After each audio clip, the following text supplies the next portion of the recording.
Vijayawada university మంచి భవిష్యత్తు కోసం తెలుగు విద్యార్థులు ఇష్టపడే యూనివర్సిటీ. కాల్ 9059052378 9059052379. తల అద్దెకిస్తూ డబ్బు సంపాదిస్తున్న యువకుడు కాదేది ప్రకటనల ప్రదర్శనకు అనర్హం. క్రియేటివ్గా ఆలోచించే వారికి గుర్తింపు త్వరగా వస్తుందనడంలో ఎలాంటి సందేహం లేదు. యూట్యూబ్ ఛానల్ ద్వారా వ్లాగ్స్ చేస్తూ సంపాదించాలనుకున్న ఓ యువకుడికి నిరాశ ఎదురైంది. సరిపడా ఆదాయం రాకపోవడంతో క్రియేటివ్గా ఆలోచించాడు.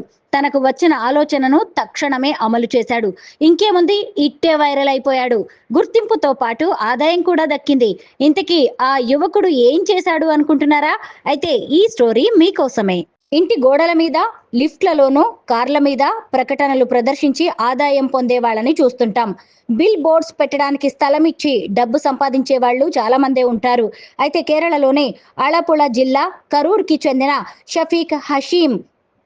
షఫీక్ హషీం మాత్రం తన తలనే ప్రకటనల కోసం అద్దెకిస్తున్నాడు. అంతేకాదు, ఒక్క ప్రకటనకు 50,000 తీసుకుంటున్నాడు. 70mm వ్లాగ్స్ యూట్యూబ్ ఛానల్ నడుపుతూ ట్రావెల్ వ్లాగ్స్ చేస్తుంటాడు షఫీక్. దాదాపు 30,000 మంది సబ్స్క్రైబర్స్ ఉన్న అతని ఛానల్కి వచ్చే ఆదాయం నామమాత్రమే. ఏదైనా వైవిధ్యంగా చేసి డబ్బు సంపాదించాలనుకున్నాడు. అందుకోసం గుండు చేయించుకుని తనను సంప్రదించిన సంస్థల వివరాలను గుండు మీద టాటూగా వేయించుకుని వీడియోలు చేస్తానని చెప్పాడు. దాంతో కొచ్చికి చెందిన ఓ సంస్థ స్పందించి తమ కంపెనీ పేరును, ఇతర వివరాలను షఫీక్ తల మీద ప్రదర్శించమని కోరింది. అందుకు ఒప్పుకుని పచ్చబొట్టు వేయించుకుని వీడియోలు చేస్తూ వైరల్ అయ్యాడు షఫీక్. 3 నెలల తర్వాత ఆ టాటూను తీయించేసి మరో ప్రకటనకు తలను అద్దెకిస్తానంటున్నాడు షఫీక్. చూశారు కదా, కాదేది ప్రకటనల ప్రదర్శనకు అనర్హమని షఫీక్ నిరూపించాడు. మరి ఈ వీడియోపై మీరేమనుకుంటున్నారో కామెంట్ చేయండి. നമസ്കാരം. 70mm ബ്ലോഗിൻ്റെ മറ്റൊരു എപ്പിസോഡിലേക്ക് ഹാർദമായ സ്വാഗതം. ഞാൻ ഇന്ന് എൻ്റെ ഹെയർ സ്റ്റോറിയാണ് പറയാൻ പോകുന്നത്. നിങ്ങളിൽ കുറച്ച് പേർക്കെങ്കിലും അറിയാം, കുറച്ച് നാൾ മുമ്പ് ഞാൻ FBയിൽ ഒരു പോസ്റ്റ് ഇട്ടിരുന്നു, എൻ്റെ കഷണ്ടി തലയിൽ ആർക്കും പരസ്യം ചെയ്യാം. അങ്ങനെ ഒരു പോസ്റ്റ് ഇട്ടപ്പോൾ അത് വൈറലായി. ഒരുപാട് ന്യൂസ്, അതുപോലെ തന്നെ ഓൺലൈൻ മീഡിയാസ്, വ്ളോഗേഴ്സൊക്കെ അത് കവർ ചെയ്തു. അപ്പോൾ അങ്ങനെ ആ ഒരു പരസ്യവും പരസ്യത്തിൽ ഞാനുമായിട്ട് ടൈപ്പ് ചെയ്തത് ലാഡൻ സിറ്റ എന്ന് പറയുന്ന ഒരു ഹെയർ ട്രാൻസ്പ്ലാന്റ് ക്ലിനിക്ക് തന്നെയായിരുന്നു. ഒരു കഷണ്ടിത്തലയിലെ പരസ്യം ഹെയർ ട്രാൻസ്പ്ലാന്റ് ക്ലിനിക്ക് ചെയ്യുന്നതിലെ ഒരു വൈരുദ്ധ്യത്തെക്കുറിച്ച് പലരും സംസാരിച്ചിട്ടുണ്ടായിരുന്നു.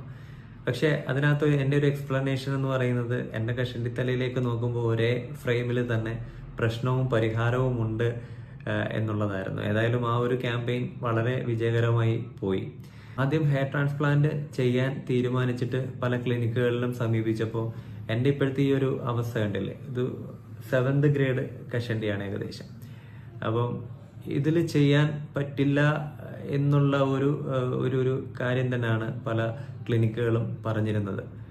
പക്ഷേ ഞാൻ ലാഡൻ സിറ്റയുമായിട്ട് സഹകരിച്ച് ഡോക്ടർ ഗജാനൻ ജാദവ് ഡോക്ടറിനെ പരിചയപ്പെട്ടപ്പോൾ അദ്ദേഹം എനിക്കൊരു കോൺഫിഡൻസ് തന്നു. ഇതിൽ നമുക്ക് ചെയ്യാം, 7th ഗ്രേഡ് ആണെങ്കിലും ഇതിൽ നമുക്ക് ചെയ്യാം എന്നുള്ളൊരു കോൺഫിഡൻസ് എനിക്ക് തന്നു. പിന്നെ ഇതിൻ്റെ സാധ്യതകൾ, പെട്ടെന്ന് കയറി ഒരു സർജറി ചെയ്ത് എന്നതിലുപരി ഇതിന്, അതായത് എൻ്റെ ഡോണർ ഏരിയയിൽ എങ്ങനെ മുടി വളർത്തി ആ മുടിയെ എങ്ങനെ സ്ട്രെങ്തൻ ചെയ്ത് ഹെയർ ട്രാൻസ്പ്ലാന്റ് ചെയ്യാം എന്നതിനെ കുറിച്ച് ഡോക്ടർ എനിക്ക് വിശദീകരിച്ചു തന്നു.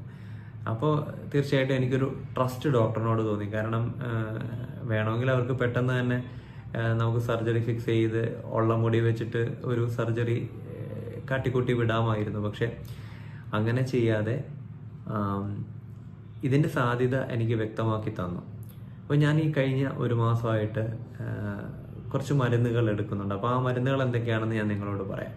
അതിൽ പ്രധാനമായിട്ടും ബയോട്ടിൻ ടാബ്ലറ്റാണ് ഞാൻ എടുക്കുന്നത്. അതുപോലെ മിനോക്സിഡിൽ എന്ന് പറയുന്നൊരു ലിക്വിഡ് ഞാൻ ട്രൈ ചെയ്യുന്നുണ്ട്. അപ്പോൾ കഴിഞ്ഞ ദിവസം ഞാൻ ഡോക്ടർക്ക് ഫോട്ടോ അയച്ചു കൊടുത്തപ്പോൾ ഡോക്ടർ വളരെ സാറ്റിസ്ഫൈഡ് ആയിട്ടുള്ളൊരു റിപ്ലൈ ആണ് തന്നത്. ഒത്തിരി മുടി, അതായത് എൻ്റെ പഴയ അവസ്ഥയിൽ നിന്ന് മുടി വളർന്നിട്ടുണ്ട് എന്നൊരു റിപ്ലൈ ആണ് എനിക്ക് തന്നത്. അത് എനിക്ക് നല്ലൊരു കോൺഫിഡൻസ് തന്നിട്ടുണ്ട്.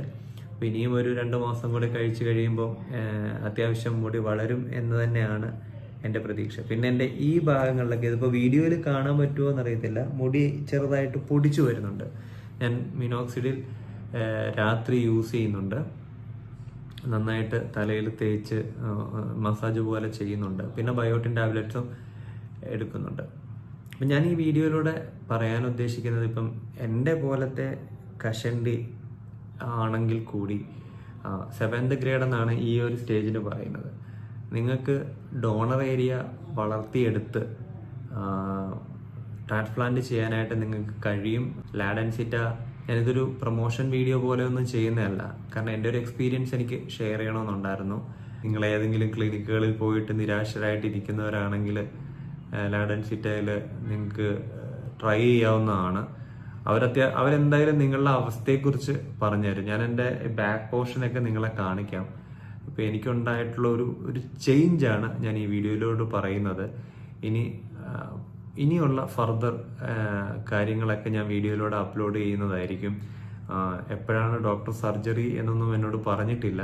പിന്നീട് എനിക്ക് പറയാനുള്ളതെന്ന് വെച്ചാൽ, ആദ്യം ഞാൻ പറഞ്ഞിട്ടുണ്ടായിരുന്നു കഷണ്ടി ഒരു സ്വാഭാവികമായിട്ടുള്ളൊരു കാര്യമാണ്, അതങ്ങനെ തന്നെ നിലനിൽക്കട്ടെ എന്നുള്ളൊരു ഒരു നിലപാടിൽ നിന്നിരുന്ന ഒരാളാണ്. പക്ഷെ ഇതിൻ്റെ ഒരു സാധ്യത, അതായത് നമുക്ക് വളരെ സിമ്പിളായിട്ട് ഒരു ട്രീറ്റ്മെൻറ്റിലൂടെ അല്ലെങ്കിൽ ഒരു ചെറിയ സർജറിയിലൂടെ നമുക്ക് മുടി വളർത്തിയെടുക്കാം എന്നുള്ളൊരു സാധ്യത നിലനിൽക്കുമ്പോൾ എനിക്കതിനുള്ള ഒരു അവസരം കിട്ടുമ്പോൾ അത് ഉപയോഗിക്കാനായിട്ടാണ് എൻ്റെ ഒരു തീരുമാനം. അതുകൊണ്ട് കഷണ്ടി ഒരു മോശം സംഗതിയാണെന്ന് ഞാൻ ഒരിക്കലും പറയത്തുമില്ല. പക്ഷെ എനിക്കൊരു അവസരം കിട്ടി. നേരത്തെ എനിക്ക് അതിനുള്ളൊരു അവസരം ഇല്ലായിരുന്നു. ഇപ്പോൾ എനിക്കതിനൊരു അവസരം കിട്ടി. ഞാൻ അതിൻ്റെ ആ ശ്രമത്തിൻ്റെ പിന്നിലാണ്. എന്തായാലും കൂടുതൽ വിവരങ്ങൾ ഞാൻ അപ്ഡേറ്റ് ചെയ്യാം. Thank you for watching. Have a good time. By.